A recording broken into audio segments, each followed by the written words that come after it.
Good morning students, I Amrita Sharma welcome you in chemistry classes. बच्चों, आज हम 9th क्लास केमिस्ट्री के chapter first is matter in our surrounding से एक activity discuss करेंगे।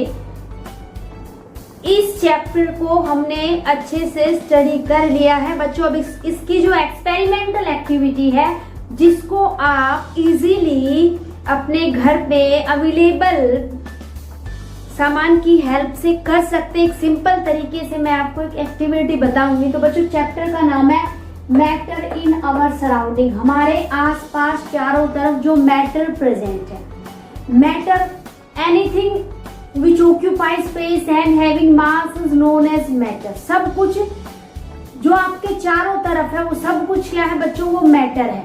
तो बेटा, आज की जो हमारी एक्टिविटी है वो क्या है, to show that matter is made up of large number of very very small particles। ये तो हमें पता है कि जो मैटर है वो छोटे छोटे पार्टिकल से मिलकर के बनी हुई है, लेकिन वो पार्टिकल कितने छोटे हैं, they are very very small, very small particle. और उनको ही लास्ट में जाकर के एटम का नाम दिया। हालांकि हम एटम को देख नहीं सकते, लेकिन एक एक्टिविटी के थ्रू हम ये प्रूव कर सकते हैं that matter is made up of large number of small particle. तो बच्चों, इसके लिए हमें रिक्वायरमेंट पड़ेगी 4 बीकर्स की। अब बीकर हमारे पास घर में अवेलेबल नहीं है, तो इसके लिए हम ग्लास का यूज कर रहे हैं। एक स्पून चाहिएगी। स्पून आप लैब में अगर ये प्रैक्टिकल करते हैं तो ग्लास रोड का यूज कर सकते हैं। इंक ब्लू ब्लैक पेन की इंक आप ले सकते हैं, जिसमें हम बताएंगे कि ये इंक कितने छोटे छोटे पार्टिकल से मिलकर के बनी हुई है। आप यहाँ पे कोई कलर ले सकते हैं, रेड कलर, ब्लू कलर, जो भी आपके पास अवेलेबल हो।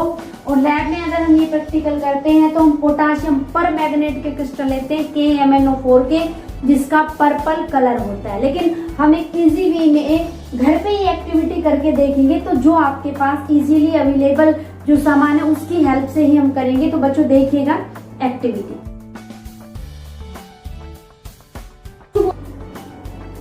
तो बच्चों, देखिएगा एक्टिविटी जो अभी मैंने आपको बताया कि मैटर जो है वो स्मॉलर पार्टिकल से मिलकर के, large number of smaller particle से मिलकर के बनी हुई है। उसको प्रूव करने के लिए हम एक्टिविटी करेंगे। तो बच्चों, एक्टिविटी के लिए देखो, यहाँ पे मैंने 4 ग्लासेस लिए हुए, आप इनकी जगह बीकर ले सकते हैं। और इन पे मैंने एक मार्क भी लगाया हुआ है। और एक गिलास में मैंने ले रखा है बच्चों वाटर। तो हमें क्या करना है, और ये मेरे पास एक कलर है रेड कलर। इस रेड कलर में वैसे तो आपको ये बिल्कुल पाउडर्ड फॉर्म दिख रहा है, लेकिन ये भी large number of smaller particle से मिलकर के बना हुआ है। इसको हम प्रूव करेंगे बच्चों। देखिएगा, ये मेरे पास एक स्पून है, तो मैंने क्या किया, ये रेड कलर लिया है और इसको मैं डिजोल्व करूंगी वाटर में। वाटर में बच्चों मैं इस रेड कलर को डिजोल्व करूंगी।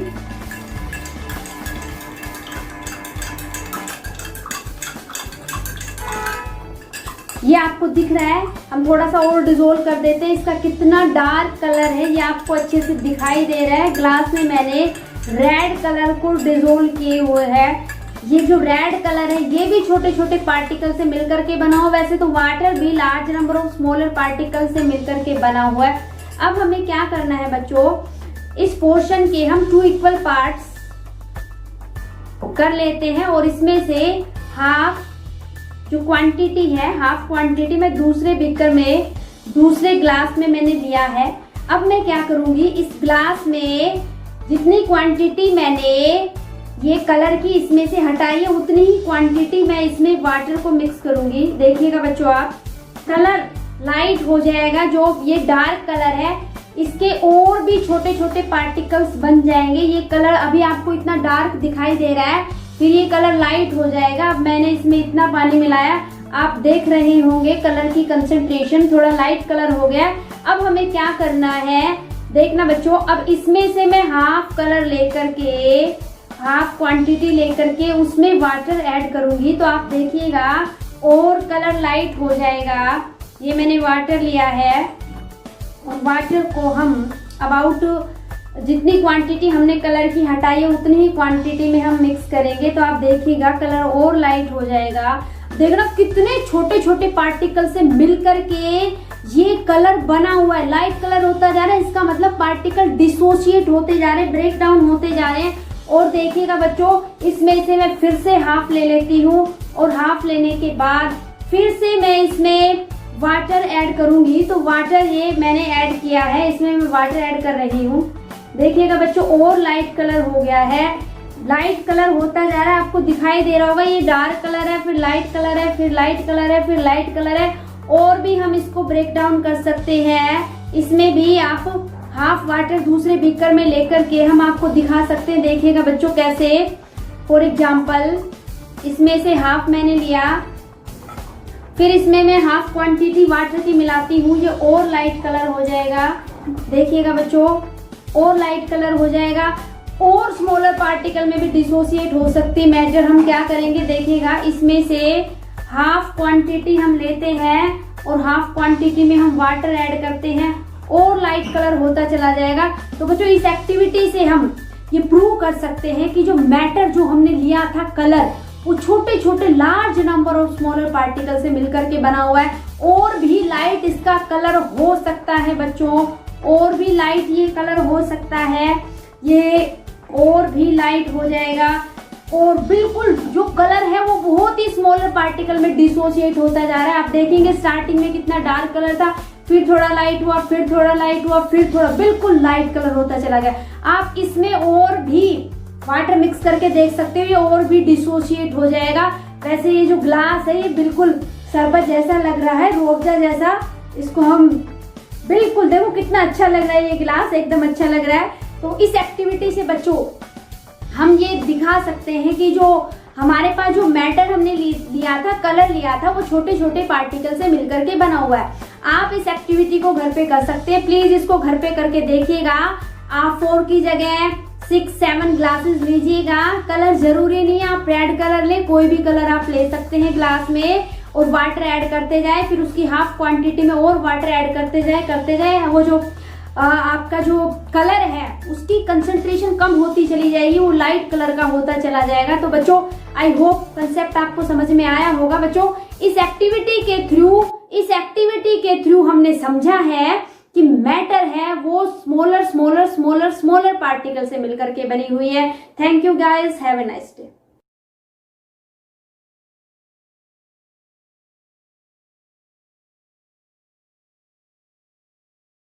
Hello students, good morning. So in this video I am Mona Yadav explaining chapter 1st History NCERT of class 9th the French Revolution part 3.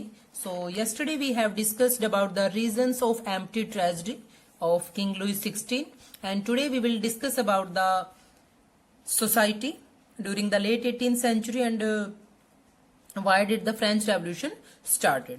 Okay, so let's start now. So students कल हमने देखा कि Louis 16 जो थे king, तो उन्होंने अपना जो ट्रेजरी था, खजाना था, वो बिल्कुल खाली पाया, लेकिन उसके पीछे कुछ रीजंस थे जो हमने डिस्कस किए।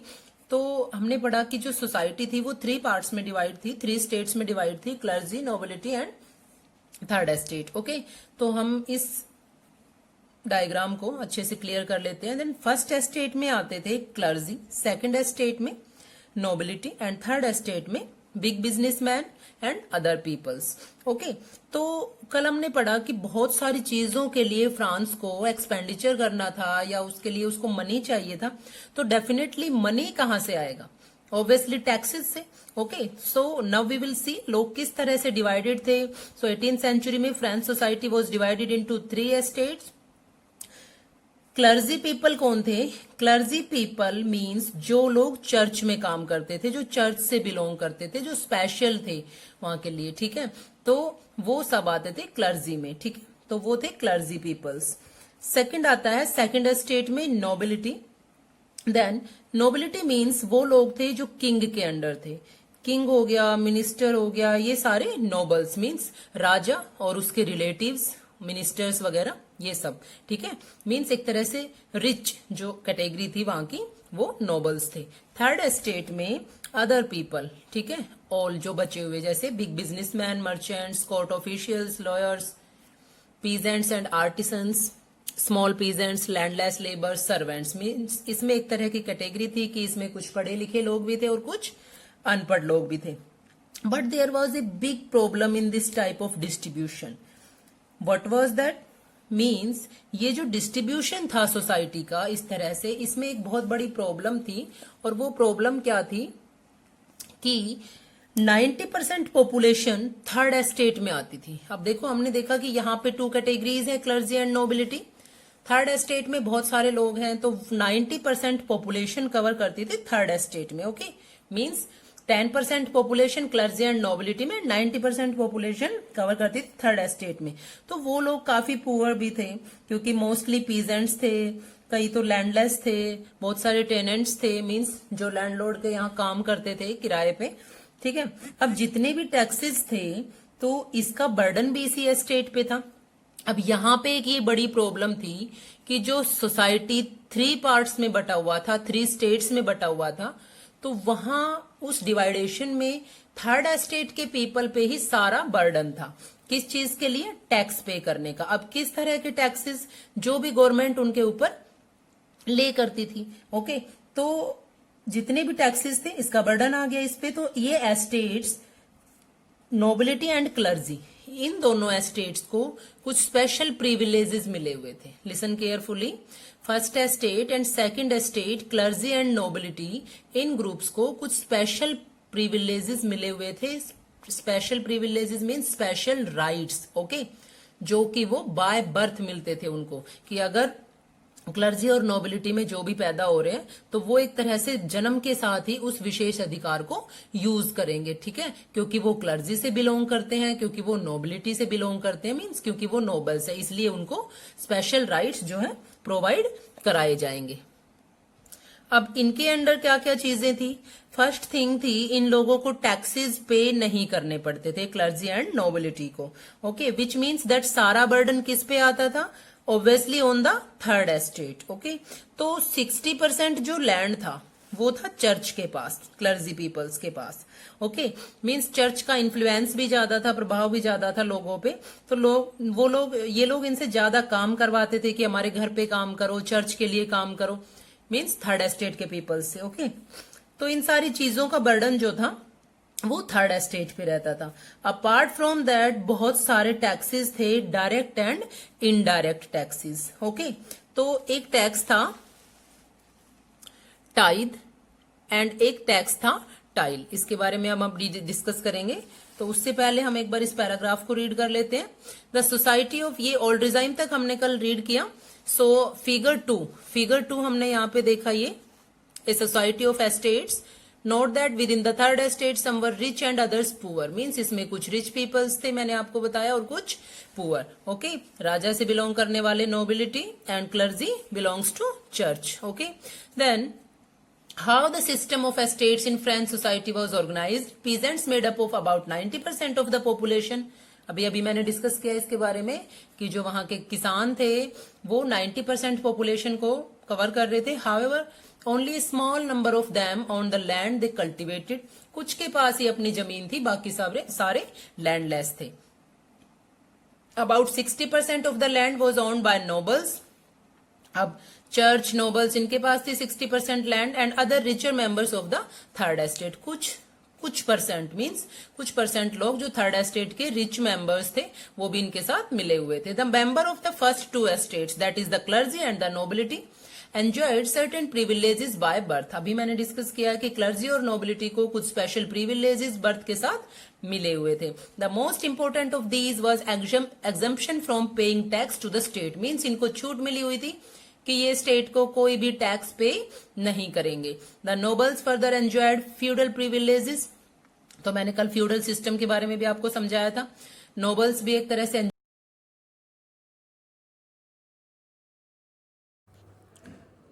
Good morning students.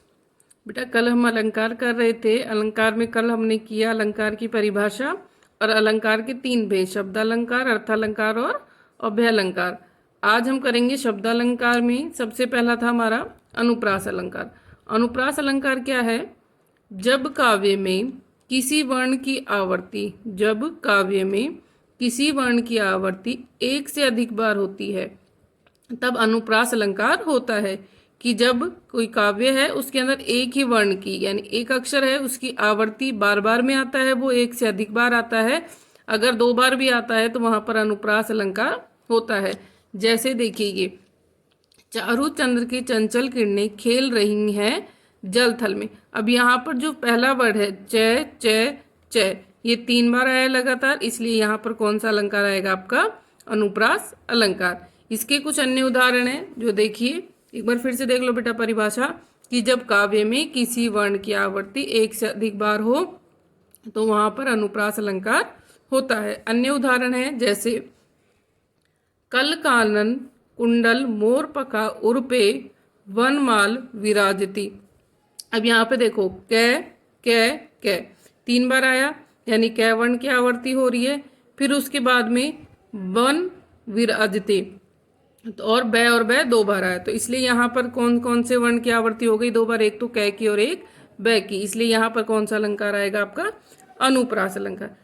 एक और उदाहरण, तरनी तनुजा तट तमाल तरुवर बहु छाए। आप बताइए यहाँ पर कौन से वर्ण की आवृत्ति हो रही है? देखो तय की, तय कितनी बार आ गया? 1 2 3 4 5 बार आ गया, तो यहाँ पर कौन से वर्ण की आवृत्ति हो रही है? तय वर्ण की आवृत्ति हो रही है। अगला है कालिंदी कुल कदम की डारन, कालिंदी कुल कदम की डारन, यहाँ पर कै यानी कौन से वर्ण की आवृत्ति हो रही है? कै वर्ण की। रघुपति राघव राजा राम पतित पावन सीताराम, यहाँ पर देखो पहले रै की आवृत्ति हो रही है, यानी अनुप्रास रै वर्ण की आवृत्ति, और यहाँ पर पै की 2 बार, तो यहाँ पर भी कौन सा अलंकार है आपका? अनुप्रास अलंकार।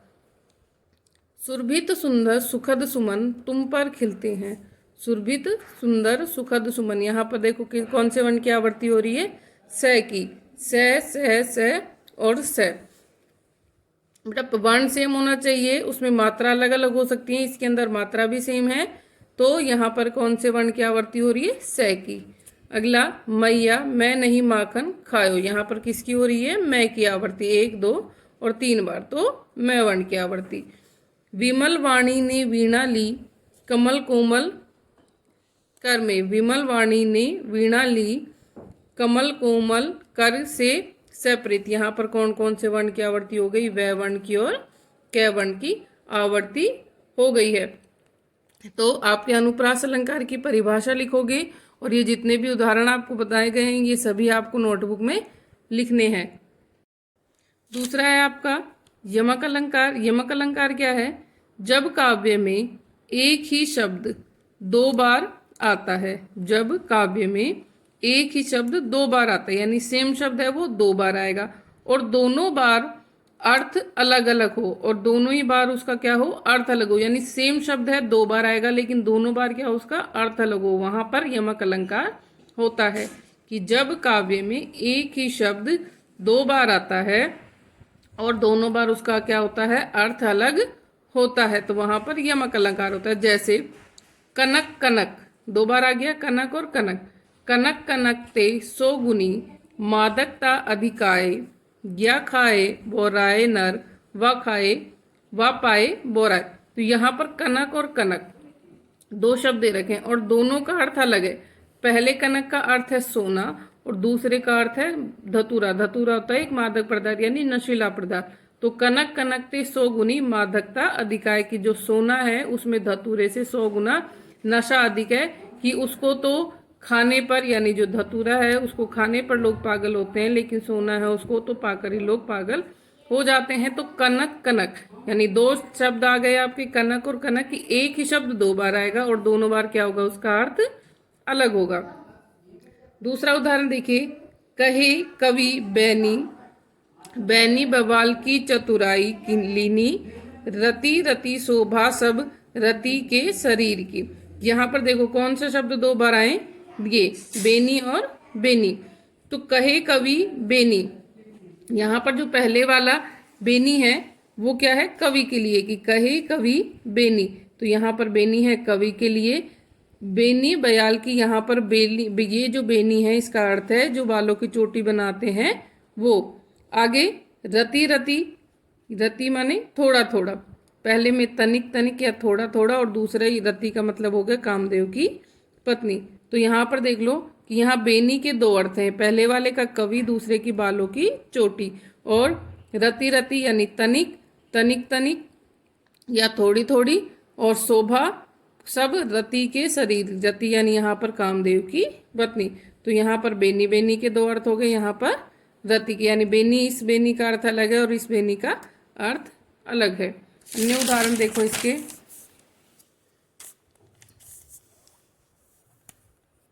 तीन बेर खाती थी, वे तीन बेर खाती हैं। यहाँ पर कौन सा शब्द आया दो बार? देखो तीन भी आया लेकिन तीन का अर्थ नहीं, बेर। बेर है, इसका दो अर्थ हैं। इस बेर का तीन बेर खाती थी या तीन बेर खाती, इसमें आप दो बेर जो दे रखे हैं इनको आप दोनों का किसी का भी अर्थ रख सकते हो। एक बेर का तो अर्थ है जो खाने वाला फल आता है ना, बेर, वो, और एक है बेर समय कि जो तीन बेर खाती थी वो अब तीन बार भोजन करती है। या फिर आप ये कह सकते हो कि जो तीन बार भोजन खाती थी वो अब तीन बेर खा के गुजारा करती है। तो यहाँ पर बेर और बेर दोनों का क्या है, अलग अर्थ है। तोपे वारो उर्वशी सुन उर्वशी सुजान। तोपे वारो उर्वशी सुन उर्वशी सुजान, तू मोहन की उर्वशी हवे उर्वशी समान। तो यहाँ पर उर्वशी, उर्वशी दो बार आया, चार बार आ गया वैसे यहाँ पर भी, यहाँ पर, लेकिन जो उर्वशी है, तोपे वारो उर्वशी सुन उर्वशी सुजान, तो यहाँ पे जो उर्वशी हैं उसके दो अर्थ हैं कि उर्वशी है कि तोपे वारो उर्वशी, उर्वशी का अर्थ है एक अप्सरा, सुन उर्वशी सुजान, और एक का है हृदय में बसी हुई। तो तोपे वारो उर्वशी सुन उर्वशी सुजान, तू मोहन की उर्वशी हवे उर्वशी समान। यहाँ पर कि तू तोपे वारो उर्वशी, की उर्वशी में तुझ पे वारतू हूँ, तुम किसके समान हो, हृदय के समान हो। तू मोहन की उर्वशी, तुम किसके, मोहन की हृदय में बसी हो, उर्वशी, और उर्वशी समान यानी तुम्हें किसके समान हो, अप्सरा के समान होती है। यहाँ पर उर्वशी, उर्वशी के दो अर्थ हैं, एक अप्सरा, दूसरा हृदय में बसी हुई। कर का मन का डारी ते, मन का फेर। यहाँ पर जो मन का है इसके दो अर्थ हैं, एक मन का ये, एक दूसरा मन का ये। एक मन का मतलब है हृदय, मन का यानी मन के अंदर, मन का हृदय, और दूसरा मन का मतलब है माला के मोती। लास्ट उदाहरण है इसका, काली घटा का घमंड घटा। घटा यानी काले बादल और घमंड घटा यानी कम हो जाना। तो आ गया समझ में आपको कि जो यमक अलंकार है उसमें दो शब्द समान होते हैं लेकिन दोनों का अर्थ क्या होता है, अलग होता है। तो आपको ये दोनों अलंकार नोट करने और इनके सभी उदाहरण भी लिखने हैं। Thank you.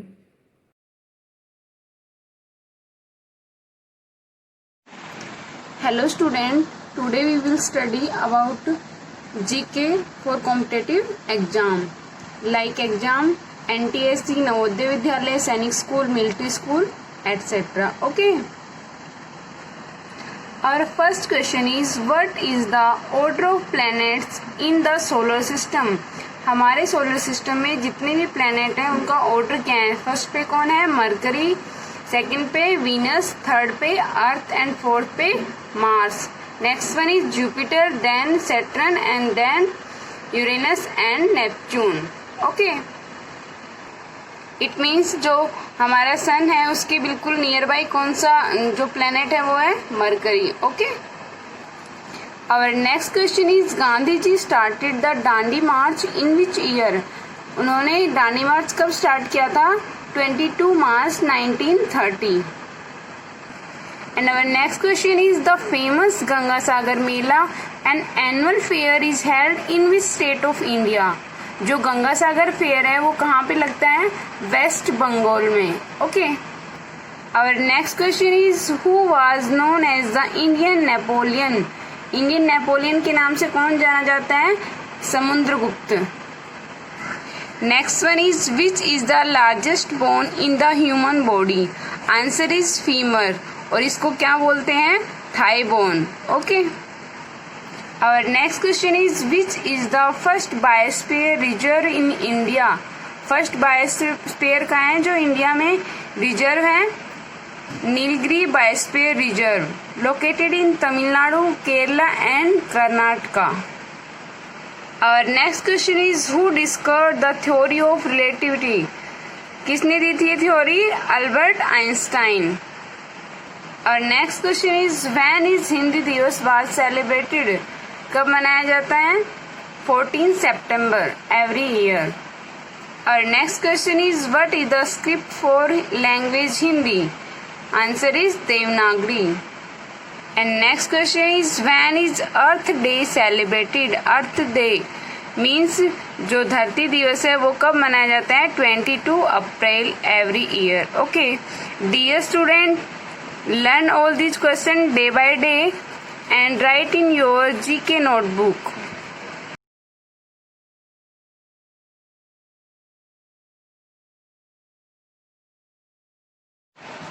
Hello student, in this video we discuss how to working with MS Word.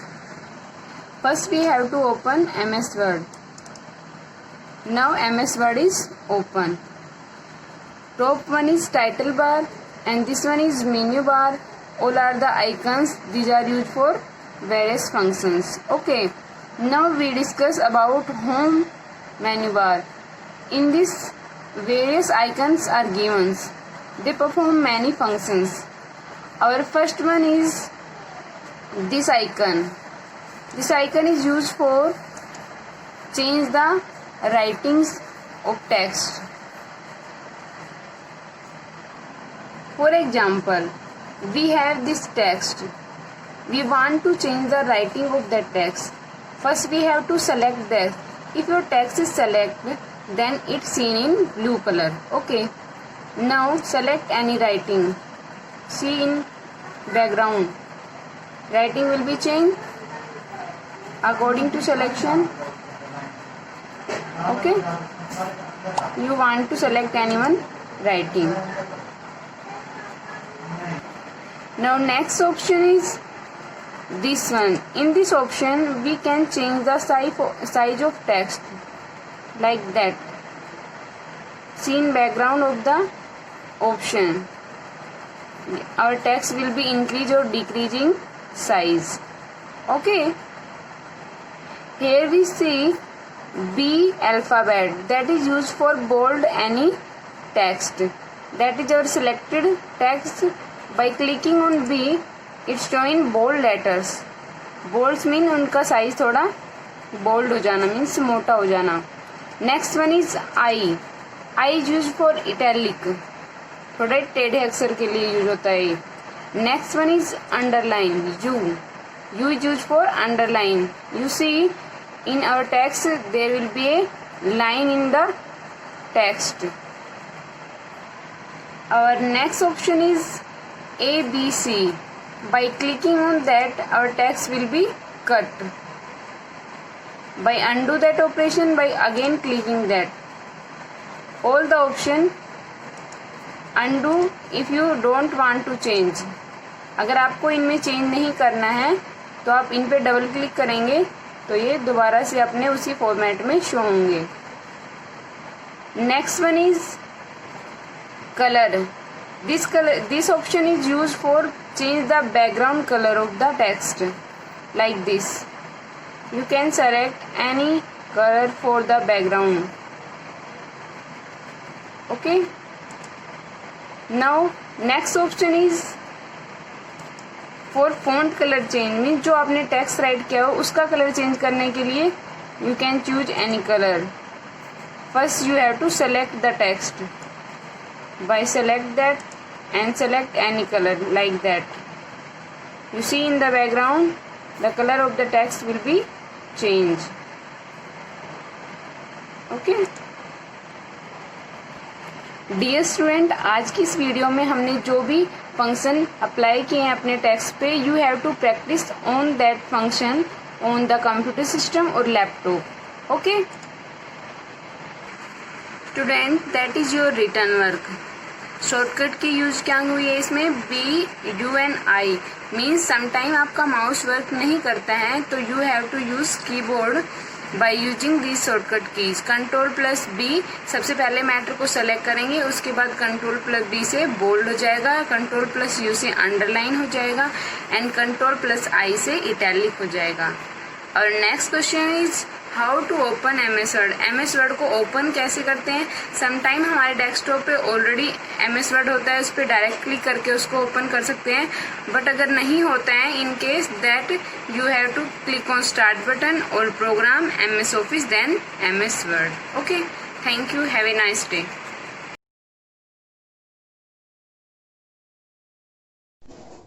Hello student, a very pleasant morning to you all. I am Vinita Singh. Welcome you to our YouTube channel of online classes. In today's video, we are going to write a cursive writing for thought and few lines in our cursive writing. Okay students, so without delaying, let's start the topic. Firstly we'll start from the today's thought. Okay student, so let's start. Student, we have to write dawn. Firstly put up apostrophe starting columns. So we have to write dawn, D-O-N-T, dawn, base your decision, D-E-C-I-S-I-O-N-S, decisions on the advice of those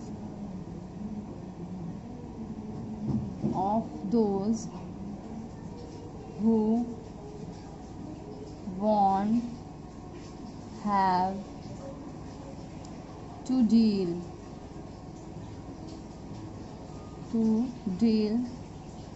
with the results, R-E-S-U-L-T-S, results. Put commas. Student, this thought is depicted or says that कि हमें कभी भी अपने decisions को उन लोगों के advice पर, उन लोगों की सलाह पर नहीं छोड़ना चाहिए जिन्हें रिजल्ट्स की, परिणामों की कोई चिंता ही ना हो, फिक्र ही ना हो. मीन्स कहने का ये है कि हमें दूसरों की सलाह तभी लेनी चाहिए जब उन्हें किसी चीज़ की फिक्र हो. कई बार केयरलेस लोग जो होते हैं हमें डिसीजंस देते हैं that you have to do this, you have to do that. Okay student, so don't base your decision on the advice of those who won't have to deal with the results. Okay student, now we are going to start our cursive writing from this. In today's cursive writing we will write about the knowledge, few lines on knowledge. Student, knowledge is a meaningful structure. Start writing knowledge, Knowledge. Knowledge is a meaningful structure. S-T-R-U-C-T-U-R-E, structure of facts,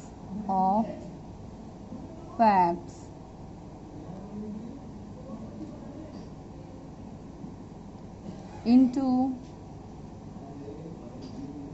some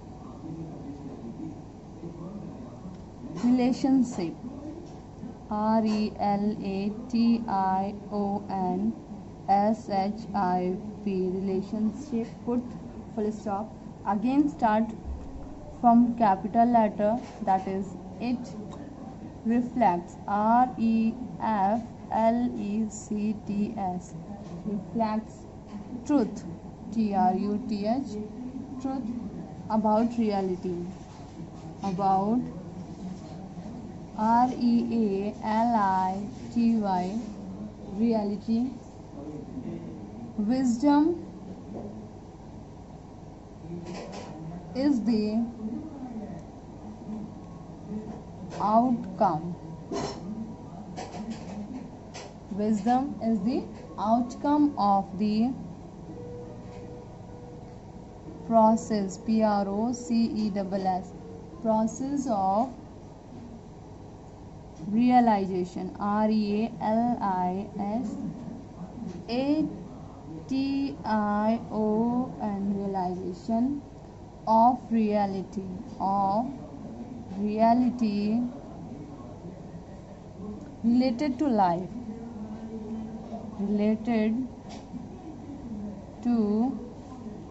life, L-I-F-E, life, universe, and relationship, ELATIO, and relationship between the two, between the two. Okay student, देखिए knowledge क्या होता है? ज्ञान, जो कि हम book से भी लेते हैं। ऑथर मीन्स ज़रूरी नहीं कि हमें जितनी भी नॉलेज मिल रही है we are getting from the book only. कई बार ऐसा होता है कुछ लोग, ओल्डर पीपल्स, जो हमारे बुजुर्ग लोग होते हैं, उनसे भी हमें बहुत सारी नॉलेज मिलती है। तो इस पैराग्राफ में मैंने आपको क्या बोला है, कहने का मतलब ये पैराग्राफ आपको क्या शो करता है? नॉलेज जो है वो एक मीनिंगफुल स्ट्रक्चर होता है, एक ढांचा होता है, सांचा होता है, जिसमें कि रिलेशनशिप, किसी भी चीज़ का किसी के साथ भी रिलेशनशिप, जैसे कि हमारा बुक के साथ क्या रिलेशन है, हमें हमारे पेरेंट्स के साथ क्या रिलेशनशिप है, ज्ञान किसी भी चीज़ के बारे में हो सकता है।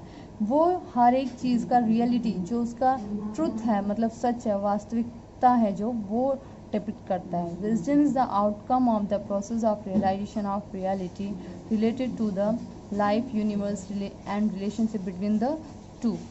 किसी भी दो पर्सन के बीच में रिलेशनशिप, यूनिवर्स से रिलेशनशिप, हमारा लाइफ के साथ क्या मतलब रिलेशन है, रियलिटी, वास्तविकता के साथ क्या मतलब हम जुड़ सकते हैं कैसे, इन सब चीज़ों के बारे में जो चीज़ भी हम पढ़ते हैं वो हमारा सारा नॉलेज के अंदर आता है। Okay student, through this I end up my class. Have a good day to all.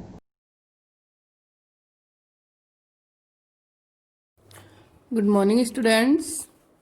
आज का सुलेख लिखते हैं बेटा। उससे पहले आज का सुविचार। सुविचार है: थोड़ा पढ़ना, अधिक सोचना, कम बोलना, अधिक सुनना। यह एक बुद्धिमान बनने के उपाय हैं कि हमें थोड़ा पढ़ना और उसके बारे में सोचना अधिक है, कम बोलना, लेकिन किसी ने कहा उसको सुनना अधिक है। यही बुद्धिमान बनने के उपाय हैं, और ये बोला है बेटा अब्दुल कलाम ने। अब आज का सुलेख लिखते हैं। सुलेख है, हम सदाचार पे लिख रहे हैं। सदाचार शब्द दो शब्दों के मेल से बना है। सदाचार से दे आ चे आर है। सदाचार शब्द से बे द शब्द, इसको उदाहरण चिन्ह में शब्द दो शब्दों से अदब है, दो शब्दों के एक के मेल से बना है। से बने बना है।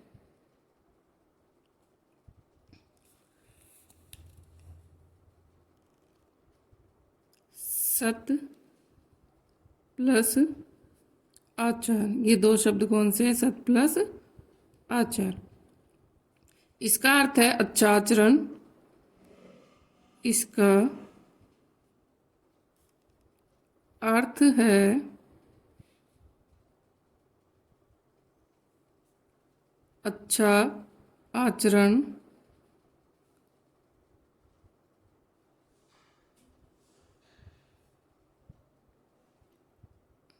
इसका अर्थ है अच्छा आचरण। अच्छा आचरण वह है, अच्छा आचरण वह है जिससे ई से ए, जिससे व्यक्ति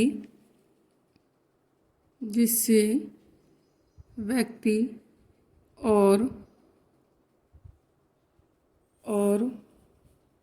समाज, व्यक्ति और समाज दोनों का हित हो। व्यक्ति और समाज, दे ओ ने ओ बिंदी, दोनों का हित है, इत हित हो, है वो हो।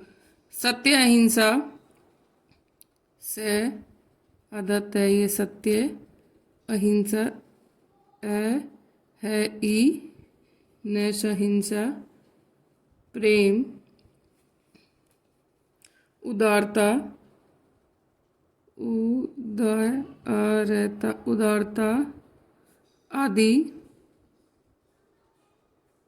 सदाचार से दे चे आर सदाचार के प्रमुख पैर में मुख्य प्रमुख लक्षण हैं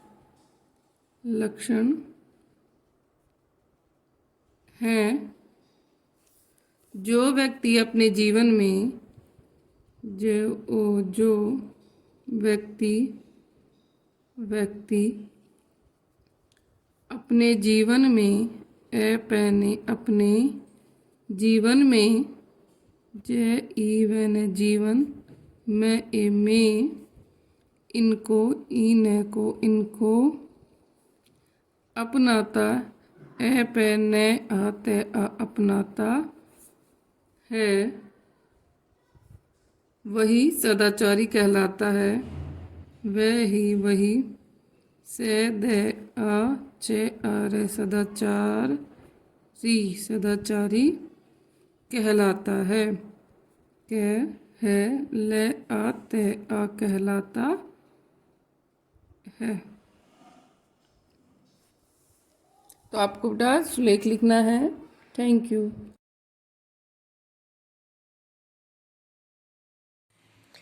Good morning, students. So from today we are going to start with the reasoning that will be helpful in your competitive exam. So first topic is alphanumeric series. Alphanumeric series क्या होती है? अल्फाबेट और numeral values, मतलब कि numerical जो values होती है 1 2 3 up to 7 जितनी भी काउंटिंग्स हमें पता है, तो उन सब का मिक्सचर करके हमने क्या बनाया? Alpha numeric series. और इसमें क्या होता है? अल्फाबेटिकली को हमें क्या लिखना होता है? उनकी नंबरिंग को सबसे पहले हम लिखते हैं ताकि हम सोल्व कर सकें। ठीक है, तो ABCD अप टू 7 Z तक कितना हो गया? 26। Now firstly there are 2 points difference between following followed by preceding and preceded by. Following क्या होता है हमारे पास? किसी के द्वारा फॉलोइंग मतलब किसी को फॉलो करना, फॉलोड बाय मतलब किसी के द्वारा फॉलो होना। ठीक है, प्रीसीडिंग मतलब होता है पीछे, और किससे पीछे है? उसके किसी के के द्वारा पीछे। ठीक है, तो एग्जांपल लेते हैं। दो हमने क्या ले लिए यहाँ पे? ऑल्टरनेटिव, मतलब कि सक्सेसिव एक तरीके से ले लिया कि उसी y के बाद क्या आता है? Z। तो दो हमने अल्फाबेट ले लिए, Y एंड Z। तो यहाँ पे डिफरेंस पता चलेगा। Y जो है ये क्या है? Preceding Z। Y जो है Z से क्या है? पीछे। ठीक है, Y इज प्रीसीडिंग Z, मतलब Y जो है Z से पीछे है, and Z is preceded by Y। या हम क्या बोल सकते हैं? Z के द्वारा Y पीछे किया जाता है। ठीक है, प्रीसीडेड मतलब क्या होता है? उसके जो पीछे चलता है या वो, तो Z के द्वारा ही Y क्या हो रहा है? पीछे चल रहा है। ठीक है, तो हम क्या बोलेंगे? Z is preceded by Y but Y is preceding Z। ठीक है, लेकिन फॉलोड में क्या हो जाता है? उल्टा हो जाता है। यहाँ पे Z जो है वो फॉलो कर रहा है, Z इज फॉलोइंग Y, मतलब Z जो है Y को फॉलो कर रहा है, and Y is followed by Z, और Y जो है Z के द्वारा फॉलो हो रहा है। ठीक है, प्रीसीडिंग में क्या होता है? फर्स्टली जो होता है वो प्रीसीडेड होता है, और प्रीसीडेड बाय क्या हो जाएगा? लास्ट वाले से। ठीक है, लेकिन फॉलोइंग में इसका जस्ट अपोजिट हो जाता है। Now first question is find the missing term in the series. तो यहाँ पे क्या अब हमारे पास एक पैटर्न बना होगा। जब भी अल्फाबेटिकली कुछ भी गिवन और सीरीज में हमें कुछ मिसिंग टर्म फाइंड करनी हो, तो वहां क्या होता है? हमेशा एक पैटर्न फॉर्म होता है। तो यहाँ पे है Q P एंड O। तो यहाँ देखो पहले Q P एंड O, मतलब रिवर्स में चल रहा है ऐसे। ठीक है, 17 16 and 15। Then next term is S R Q and Q, तो 19 18 17। ठीक है, अब हमें क्या लेना अब यहाँ क्या है? U T S। तो यहाँ देखो एक पैटर्न क्या है? O यहाँ पे Q पे लास्ट हुआ था, यहाँ Q से स्टार्ट हुआ था, मतलब देखो Q P O था, तो लास्ट वाला नेक्स्ट टर्म क्या हो गई? यहाँ पे एंड हो गई। अब जो इससे आगे वाली पैटर्न का होगा वो कहाँ एंड होगा? यहाँ पे। तो U T S, और उसके बाद वाला पैटर्न कहाँ एंड होगा? यहाँ पे W V एंड U। तो इसके बाद वाली टर्म कहाँ फिनिश होगी? W पे। अच्छा, W V एंड U तो हमने कंसिडर कर लिया। अब हम क्या लेंगे? Y X एंड W, यही होगा अब हमारे पास। तो Y X and W is the answer. ठीक है, now next question is which letter is 13 to the left of the letter which is 4 to the, हमें बताना है कि एक लेटर जो कि 13th है to the left of the letter. अब फर्स्टली यहाँ देखो लेफ्ट और राइट कैसे होता है, इन केस हमने जी कंसिडर करा, जी के राइट में कहाँ होगा, इधर जाएंगे तो उसके राइट में होगा और इधर जाएंगे तो उसके लेफ्ट में होता है, ठीक है। और रिवर्स ऑर्डर अगर हम कर दें तो रिवर्स ऑर्डर में जो लेफ्ट में जाता है वो राइट में हो जाएगा और जो राइट में जाता है वो लेफ्ट में हो जाएगा। अब यहाँ पे कोई रिवर्स ऑर्डर नहीं है, सिंपली गिवन है कि हमें 13th लेटर बताना है जो कि लेफ्ट में है। किसके लेफ्ट में, एक लेटर है जो कि क्या है 4 to the left of Y. अब y का लेफ्ट कहाँ होगा, इधर, y के लेफ्ट में 4th, 1 2 3 एंड 4th u है उसके लेफ्ट में, ठीक है। अब इस u के लेफ्ट में पूछा है 13, तो u के लेफ्ट में 13 मतलब 1 2 3 4 5 6 7 8 9 10 11 12 13, तो h, तो आंसर क्या आ गया हमारे पास, h जो होगा वो लेटर होगा जो 13 होगा to the left of the letter, जो कि हमारे पास क्या है 4 to the left of y। मतलब y के लेफ्ट में हमारे पास 4 था और 4 इससे उधर कितने थे हमारे पास 13 इसके लेफ्ट में पूछा था, जो कि किस पे आया हमारे पास h पे, ठीक है। Now next question is this, हमारे पास एक पैटर्न है, इसमें अल्फाबेटिकली और अल्फाबेट भी है, न्यूमेरिकल वैल्यूज भी है, और ये जो सिंबल्स दिख रहे हैं इनको हम बोलेंगे सिंबल्स है ये, ठीक है। So how many such consonants are there, consonant क्या होते हैं हमारे पास, जो वोवल्स के अलावा जो हो जाते हैं, वोवल्स क्या होते हैं हमारे पास A-E-I-O-U, ठीक है। कॉन्सोनेंट इनमें से अब पहले यहाँ कॉन्सोनेंट ढूंढो, यहाँ पे कितने हैं, ये सारे कॉन्सोनेंट दिख रहे हैं, यू तो कंसिडर होगा ही नहीं। Are there in series which are immediately followed by, अब यहाँ देखो फॉलोड बाय मतलब कि एक पहले वाला नंबर क्या होगा, फॉलोड होगा किसी दूसरे नंबर से, ठीक है। बाय अ सिंबल मतलब कि एक सिंबल से क्या हो, फॉलोड हो, मतलब सिंबल कहाँ आना चाहिए, उसके पहले आना चाहिए। And preceded by a number, preceded क्या हो जाएगा, जो दूसरे मतलब कि जो ग्रेटर वाला टर्म है वो कहाँ होगा, उससे प्रिसीडेड पहले वाले से, ठीक है। तो क्या है यहाँ पे फॉलोड बाय कहाँ हो, सिंबल से। यहाँ देखो जब y जो है फॉलोड किससे हो रहा था, z से, मतलब कि अगर हमें बताना है कि कोई कॉन्सोनेंट जो है वो सिंबल से फॉलोड हो रहा है, तो फॉलोड किससे होना चाहिए, वो एक सिंबल, तो सिंबल कहाँ आना चाहिए, इसके इधर, ठीक है। और प्रिसीडेड, तो प्रिसीडेड में क्या होना चाहिए, उस कॉन्सोनेंट के लेफ्ट में आना चाहिए, ठीक है। यही बोल रहा है वो इस तरीके से। तो अब हमें यहाँ पे एक वो ढूंढना है जो कि यहाँ h देखो, इसके इधर क्या आ रहा है हमारे पास, एक न्यूमेरिकल आ रहा है, नंबर आ रहा है, लेकिन ये नंबर तो ठीक है लेकिन उसके हमारे पास वो फॉलोड तो नहीं हो रहा सिंबल से। इसी तरह आगे देखते हैं, k जो हो रहा है प्रिसीडेड बाय नंबर हो रहा है, मतलब उसके लेफ्ट में क्या है, नंबर है, और राइट में क्या है, सिंबल है, तो ये नंबर होगा हमारे पास। तो कितने कॉन्सोनेंट है, सिर्फ यहाँ पे एक होगा, ठीक है। नाउ नेक्स्ट इज दिस, ये हमारे पास एक पूरा पैटर्न गिवन है, इसमें हमें क्या करना है, if the sequence is written in reverse order, ये जो सीक्वेंस गिवन है यहाँ पे ये नहीं है 4p एक साथ लिखा है, यहाँ पे सारे अलग अलग है, 4 अलग है, p अलग है, यहाँ पे प्लस ये सिंबल्स जो है ये सब अलग है, ठीक है। अगर हम इसको रिवर्स ऑर्डर में लिख दें, then which element will be 5th to the right of 16th letter 16th element from the right end, ठीक है। तो इस केस में क्या होता है, हम राइट ऑर्डर में लिखने की रिवर्स ऑर्डर में लिखने की बजाय यहाँ पे एक रूल फॉलो करते हैं। यहाँ देखो सबसे पहले यहाँ दोनों राइट में पूछे, तो रिवर्स ऑर्डर में लिखने की बजाय हम क्या कर देंगे, 16th राइट पूछा है और कितना पूछा है 5th राइट, तो इन दोनों में क्या कर देंगे, माइनस कर देंगे, तो अब यहाँ क्या हो जाएगा 11th R, ठीक है। अब रिवर्स ऑर्डर था, यहाँ पे राइट हुआ, तो रिवर्स में क्या हो जाता है 11th राइट आया ना आंसर, लेकिन हमारे पास क्या रिवर्स ऑर्डर, तो 11th क्या हो जाएगा लेफ्ट, तो 11th लेफ्ट कहाँ से, यहाँ से स्टार्ट करेंगे हम, तो 1 2 3 4 5 6 7 8 9 10 11 12, तो क्या आया आंसर, क्वेश्चन मार्क, ठीक है। यही पूछा था कि कौन सा हमारे पास इन सब में से कौन सा एलिमेंट आएगा जो कि इसके राइट में और इन दोनों के राइट में होगा, तो हमने क्या करा, उन दोनों को माइनस कर दिया, 11 R आ गया, लेकिन रिवर्स ऑर्डर है तो राइट की जगह हम कहाँ जाएंगे, लेफ्ट में जाएंगे, राइट में जाएंगे तो इधर से जाएंगे और लेफ्ट में इधर से आएंगे, ठीक है। Now next question is same series है हमारे पास।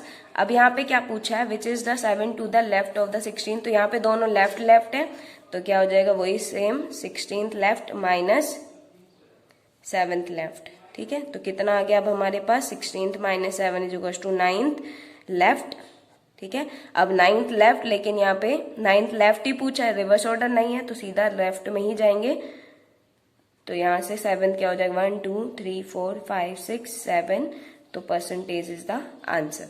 ठीक है, now next is if the first half of the series is written in reverse order then which element will be 14 from the right and.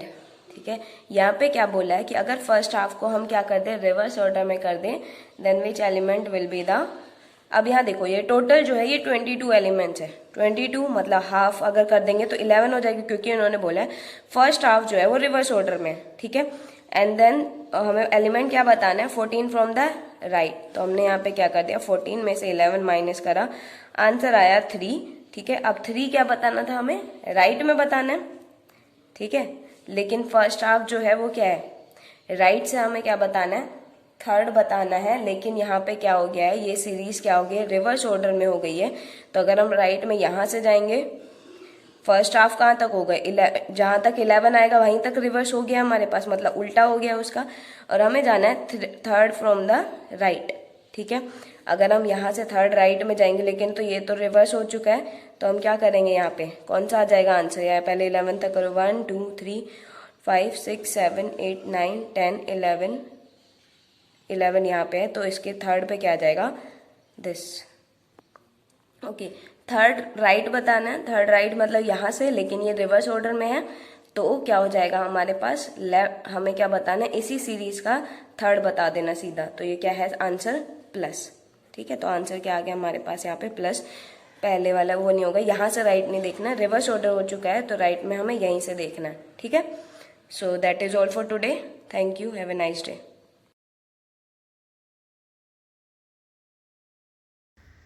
Good morning students, welcome again in our YouTube channel of English, and we are doing our textbook Beehive of 9th class. We are doing our poem The Lake of Innisfree, The Lake of Isle of Innisfree. And we are doing the question answer, and this poem is written by William Butler Yeats. And now we are doing the second part of our textual question. Second part देखिए बेटे, यहाँ पर ये है, look at the words the poet uses to describe what he sees and hears at Innisfree. देखिए बेटे क्या बताया गया है, कवि कहता है क्या कि जो कवि ने जो वर्ड्स इस्तेमाल किए हैं और जब वो इनिसफ्री जाता है तो वहाँ पर वो क्या देखता है और क्या सुनता है, तो यहाँ पर हम आ जाएंगे। फर्स्ट पार्ट हमारे पास है बेटा बी लाउड ग्लेड, इसके बारे में हमें बताना है। तो बी जैसे मधुमक्खी, लाउड यानी उनकी आवाज़, और ग्लेड का मीनिंग क्या बताया था मैंने आपको, N open space in an would या फॉरेस्ट। तो यहाँ पर आ जाइए आप, ये देखिए आंसर फर्स्ट हमारे पास है बी लाउड ग्लेड। तो glade is an open space in the wood, भाई ग्लेड एक ऐसी जगह होती है जो हम ये कहेंगे ओपन स्पेस होता है जंगल के अंदर। So these creates the picture of N open space in Innisfree, यानी वो इनिसफ्री में एक ओपन स्पेस को क्रिएट करता है, यानी उसके बारे में वो बताता है। इसका मतलब इनिसफ्री जो है बेटा it is full of forest where one can hear the loud sound of humming bees, जहां पर मधुमक्खी के भिनभिनाने की आवाज हम आसानी से सुन सकते हैं, वो जगह एक ऐसी जगह है। आइए सेकंड हमारे पास क्या है, evening full of the linnet's wing, यानी शाम जो है वो लिनेट्स पक्षियों से भर जाती है, यानी शाम को पक्षी वहां पर उड़ते हैं। तो आंसर क्या है हमारे पास, देखिए evening full of the linnet's wings, answer हमारे पास स्टार्ट होता है a linnet is a small brown and grey birds. Linnet एक छोटा भूरे रंग का और ग्रे कलर का पक्षी होता है विद ए शॉर्ट बीक, जिसकी चोंच बेटा थोड़ी छोटी होती है। It is mostly found in Europe, मुख्य तौर पर ये यूरोप में मिलता है। It creates the picture of a lot of linnet displaying their beautiful wings while flying in the evening. और यहाँ पर कवि बताता है, उस पिक्चर के बारे में बताता है कि बहुत से लिनिट पक्षी जो है अपने सुंदर सुंदर पंखों को जिस वक्त वो उड़ रहे होते हैं आकाश को भर देते हैं। तो ये मीनिंग हो गया इसका। लास्ट पॉइंट हमारे पास बचता है, the lake water lapping with low sounds. तो लेक वाटर के बारे में भी उसकी कल्पना है। क्या? Lake water lapping with low sounds creates the picture of moving waves. किसी भी झील में अगर आप पानी में हल्की सी अगर कोई कंकरी वगैरह डालोगे तो उसमें अंदर बेटा जो वेव्स उठती है उनके बारे में बताया गया है। तो यानी उसने एक ऐसी पिक्चर बताई है, the rolling of the waves of the lake produce low pleasant sound. वही पानी की जो इस तरह जो लहरें हैं और किनारे तक एज तक जाती है वो उसे बड़ी मधुर लगती है। तो ये हमारे पास सेकंड पार्ट हमारा हो गया है। सेकंड हमारे पास बताया है यहाँ पे, ये फर्स्ट का सेकंड पार्ट है, ये सेकंड क्वेश्चन स्टार्ट होता है। Look at these words. क्या है हमारे पास? Peace comes dropping slow, dropping from the wheels of the morning to where the cricket sings. What do these words means to you? ये शब्द आपके लिए क्या बताते हैं, क्या अर्थ होता है इनका? What do you think? और आप क्या सोचते हो? Comes dropping slow, भाई धीरे धीरे आता है। From the wheels of morning, और कहाँ से? जब मॉर्निंग जो है यानी सुबह जो है, व्हील्स का मीनिंग बेटा जैसे आपको बताया बेटा, मैंने जैसे आपको बताया था, व्हील्स का मीनिंग होता है घूंघट। What does to hear the cricket sings? और क्रिकेट जो है वो कहाँ गाते हैं? आधे के आंसर क्या होगा? These words means the mild darkness of the morning. ये शब्द हमें सुबह के उस समय के बारे में बताते हैं जब हल्की सी डार्कनेस होती है, यानी सूर्य उदय से पहले, जिसको हिंदी में प्रभात बोलते हो, जब आसमान के ऊपर राख सी पुती हुई होती है और सूर्य उदय नहीं होता है। When it is calm, उस वक्त शांति होती है। Quiet, बिल्कुल चारों तरफ सन्नाटा होता है। To hear the cricket sings, जहाँ पर झिंगूर गाते हैं। Means that place, मतलब इसका यही होता है, is spreading all over the place, उन सभी